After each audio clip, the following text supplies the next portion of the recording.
पाणी पडलेलं आहे पहा इथं. इथं पाणी पडत आहे.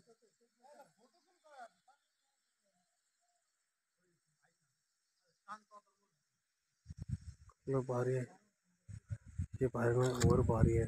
हे वाटायचं म्हणजे सगळे मिळून भारी आहे. असं नाही एकालाच गोडी आहे असं नाही. या सगळ्यामुळं गोड आहे. आता ज्यावेळेस माणूस वरी गेले ना त्यावेळेस वाटतं अरे बापू लई भीती वाटली. अशी भाषा आहे. माणसाला जिथं वाटेल तिथं खाली आलं तर भारी, वरी गेलं तर काय भीती वाटायली आहे असं काय.